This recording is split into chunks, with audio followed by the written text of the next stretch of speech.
ನಮಸ್ತೆ. TV 24 news ವಾಹಿನಿಗೆ ಸ್ವಾಗತ.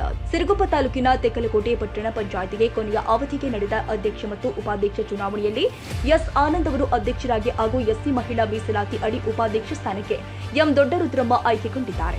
ಮತದಾನದ ವೇಳೆ ಸಂಸದ ರಾಜಶೇಖರ್ ಹಿಟ್ನಾಳ್, ಶಾಸಕ ಬಿಎಂ ನಾಗರಾಜ್ ಅವರು ತಡವಾಗಿ ಬಂದಿದ್ದಾರೆಂದು ಮಾಜಿ ಶಾಸಕ ಎಂಎಸ್ ಸೋಮಲಿಂಗಪ್ಪ ಅವರು ಆರೋಪಿಸಿ ಒಳಗಡೆ ಹೋಗದಂತೆ ತಡೆಹಿಡಿದಿದ್ದಾರೆ.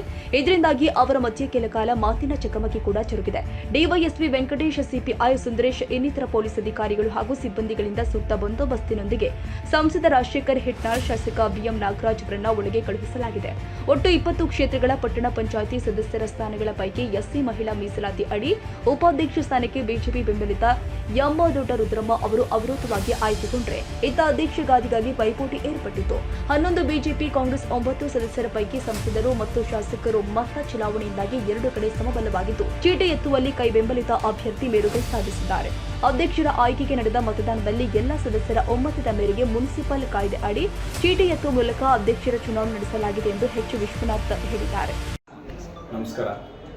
ನಮ್ಮ ತೆಕ್ಕಲಕೋಟೆ ಪಟ್ಟಣ ಪಂಚಾಯಿತಿಯ ಅಧ್ಯಕ್ಷ ಮತ್ತು ಉಪಾಧ್ಯಕ್ಷ ಸ್ಥಾನಕ್ಕೆ ಚುನಾವಣಾಧಿಕಾರಿಯಾಗಿ ನನ್ನನ್ನು ಮಾನ್ಯ ಜಿಲ್ಲಾಧಿಕಾರಿ ನೇಮಕ ಮಾಡಿರುವ ಪ್ರಯುಕ್ತ ಈ ದಿನ ನನ್ನ ಸಮಯಕ್ಕೆ ಸರಿಯಾಗಿ ಚುನಾವಣಾ ಅಧ್ಯಕ್ಷ ಸ್ಥಾನ ಮತ್ತು ಉಪಾಧ್ಯಕ್ಷ ಚುನಾವಣೆ ನಡೆಸ ಪ್ರಾರಂಭ ಮಾಡಲಾಯಿತು.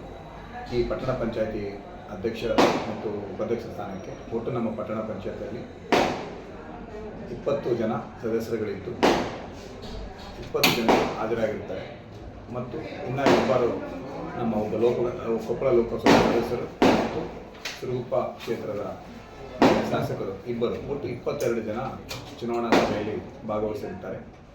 ಮೊದಲಿಗೆ ಅಧ್ಯಕ್ಷ ಸ್ಥಾನಕ್ಕೆ ನಾಮಪತ್ರವನ್ನು ಶ್ರೀ ಎಸ್ ಆನಂದ್ ಅವರು ಸಲ್ಲಿಸಿದ್ದು, ಮತ್ತೊಬ್ಬ ಸದಸ್ಯರು ಶ್ರೀ ಹುಷೇನ್ ಅವರು ಸಲ್ಲಿಸಿದ್ದು. ಇವರ ಇಬ್ಬರು ಕಣದಲ್ಲಿ ಅಧ್ಯಕ್ಷ ಸ್ಥಾನಕ್ಕೆ ಇರುವುದರಿಂದ ಚುನಾವಣಾ ಸ್ಪರ್ಧೆ ಆರಂಭವಾಯಿತು. ಅವರು ಮತ್ತು ಉಪಾಧ್ಯಕ್ಷ ಸ್ಥಾನವನ್ನು ಎಸ್ಸಿ ಮಹಿಳೆ ಇರುವುದರಿಂದ ಅದು ಯಾರೂ ಕೂಡ ಸ್ಪರ್ಧೆ ಮಾಡಿಲ್ಲ, ಅವರು ಅವಿರೋಧವಾಗಿ ಆಯ್ಕೆ ಆಗಿರುತ್ತಾರೆ. ಉಪಾಧ್ಯಕ್ಷ ಸ್ಥಾನಕ್ಕೆ ಅವಿರೋಧ ಆಯ್ಕೆ ಆಗಿರುವುದರಿಂದ ಮತ್ತು ಅಧ್ಯಕ್ಷ ಸ್ಥಾನವನ್ನು ಚುನಾವಣೆ ಮೂಲಕ ನಾನು ನಡೆಸಿಕೊಟ್ಟಿದ್ದೇನೆ. ಆ ಸಂದರ್ಭದಲ್ಲಿ ಶ್ರೀ ಎಸ್ ಆನಂದ್ರವರ ಪರವಾಗಿ 11 ಮತಗಳು, ಶ್ರೀ ಹುಷೇನಪ್ಪ ಪರವಾಗಿ 11 ಮತಗಳು, ಇಬ್ಬರಿಗೆ ತಲಾ 11 ಅಂದರೆ ಸಮಬಲ ಮತಗಳು ಕೈ ಎತ್ತುವ ಮೂಲಕ ಸದಸ್ಯರು ಸೂಚಿಸಿರುತ್ತಾರೆ. ಮತ್ತು ನಮ್ಮ ಮುನ್ಸಿಪಲ್ ಕಾಯ್ದೆ ಅನುಗುಣವಾಗಿ ಸಮಬಲ ಸಿಂಧುವಾದ ಮತಗಳು ಇದ್ದಾಗ ನಾವು ಒಬ್ಬ ಸದಸ್ಯರನ್ನು ಅಧ್ಯಕ್ಷರನ್ನು ಆಯ್ಕೆ ಮಾಡಬೇಕಾಗುತ್ತದೆ. ಆ ಸಂದರ್ಭದಲ್ಲಿ ಮುನ್ಸಿಪಲ್ ಕಾಯ್ದೆ ಅನುಗುಣವಾಗಿ ಚೀಟಿ ಎತ್ತುವ ಮೂಲಕ ನಾವು ಚುನಾವಣೆ ಅಧ್ಯಕ್ಷ ಸ್ಥಾನ ಚುನಾವಣೆಯನ್ನು ಪ್ರಾರಂಭ ಮಾಡಲಾಯಿತು. ಆ ಸಂದರ್ಭದಲ್ಲಿ ಕಣದಲ್ಲಿರುವ ಶ್ರೀ ಎಸ್ ಆನಂದ್ ಮತ್ತು ಶ್ರೀ ಹುಸೇನಪ್ಪ ಇವರಿಗೆ ನಾವು 2 ಚೀಟಿಗಳನ್ನು ಅವರಿಂದನೇ ಚೀಟಿ ತಯಾರು ಮಾಡಿಸಿ ಚುನಾವಣಾ ಚೀಟಿಯನ್ನು ಮುದ್ರಿಸಿ ಅವರ ಹೆಸರುಗಳನ್ನು ಗುರುತಿಸಿ ಅವರೇ ಪರಿಶೀಲಿಸಿ ಮತ್ತು ಅವರೇ ಹಿಂಬದಿಯಲ್ಲಿ ಸಹಿ ಮಾಡಿ ಖಾತ್ರಿಪಡಿಸಿಕೊಂಡ ನಂತರ ಅವರಿಗೆ 2 ಚೀಟಿಗಳನ್ನು ನಮ್ಮ ಚುನಾವಣಾ ಬ್ಯಾಲೆಟ್ ಬಾಕ್ಸ್, ನಿಗದಿಪಡಿಸಿದ ಬ್ಯಾಲೆಟ್ ಬಾಕ್ಸಲ್ಲಿ ಹಾಕಿ ಅವರ ಮುಖಾಂತರನೇ ಚೀಟಿ ಹಾಕಿಸಲಾಯಿತು. ಮತ್ತು ಎಲ್ಲ ಸದಸ್ಯರುಗಳು ಕೂಡ ಮುಕ್ತವಾಗಿ ಒಪ್ಪಿಕೊಂಡು ಅದನ್ನು ಖಾತ್ರಿಪಡಿಸಿಕೊಂಡರು. ನಂತರ ಅದನ್ನು ಬಾಕ್ಸನ್ನು ಕ್ಲೋಸ್ ಮಾಡಿ 3-4 ಸರಿ ಅದನ್ನು ಅಲೆಗಾಡಿಸಿ ಚುನಾವಣಾಧಿಕಾರಿಯಾಗಿ ನಾನು 1 ಚೀಟಿಯನ್ನು ಎಲ್ಲರ ಸಮಕ್ಷಮದಲ್ಲಿ ನಾನು ಎತ್ತಿದ್ದೀನಿ.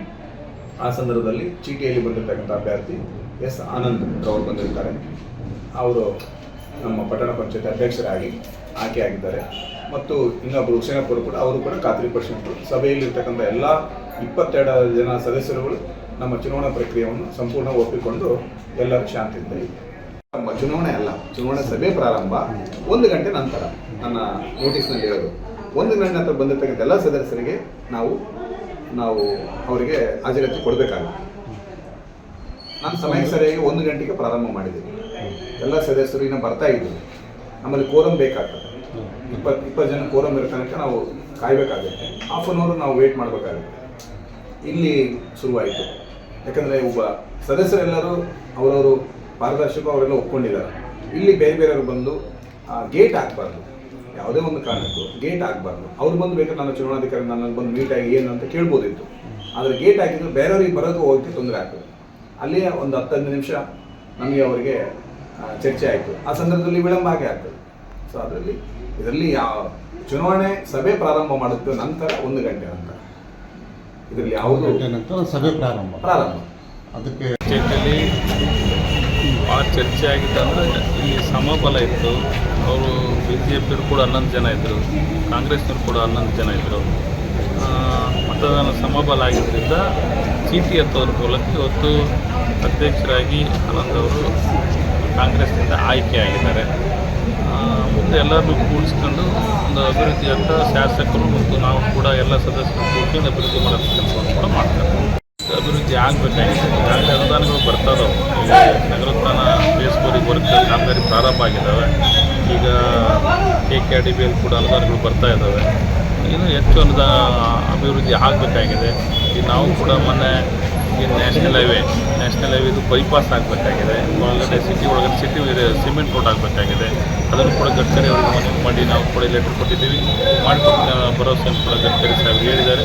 ಈ ರೀತಿಯಾಗಿ ಎಲ್ಲ ಅಭಿವೃದ್ಧಿಯನ್ನು ಕೂಡ ಮಾಡೋಂಥ ಕೆಲಸವನ್ನು ಕೂಡ ಇವತ್ತು ಪಟ್ಟಣ ಪಂಚಾಯತಿ ಶಾಸಕರು ನಾವು ಎಲ್ಲರೂ ಕೂಡಿ ಅಭಿವೃದ್ಧಿ ಮಾಡೋಂಥ ಕೆಲಸವನ್ನು ಮಾಡ್ತೀವಿ. ಚುನಾವಣೆಯಲ್ಲಿ ಜಯಶೀಲರು ಆದಂತಹ ಅಧ್ಯಕ್ಷ ಉಪಾಧ್ಯಕ್ಷರಿಗೆ ಸಂಸದರು, ಶಾಸಕರು, ಸದಸ್ಯರು ಅಭಿನಂದಿಸಿದ್ರು. ಕಾರ್ಯಕರ್ತರು ಪಟಾಕಿ ಸಿಡಿಸಿ ಪಟ್ಟಣದ ಪ್ರಮುಖ ಬೀದಿಯಲ್ಲಿ ಮೆರವಣಿಗೆ ಮಾಡಲಾಗಿದೆ. ಇದೇ ವೇಳೆ ಪಟ್ಟಣ ಪಂಚಾಯಿತಿ ಮುಖ್ಯಾಧಿಕಾರಿ ಪರಶುರಾಮ್, ಸದಸ್ಯರು, ವಿವಿಧ ರಾಜಕೀಯ ಪಕ್ಷಗಳ ಮುಖಂಡರು ಉಪಸ್ಥಿತರಿದ್ದರು. ಹೊಂದನಪ್ಪ ಸಿರುಗುಪ್ಪ, ಟಿವಿ 24 ನ್ಯೂಸ್.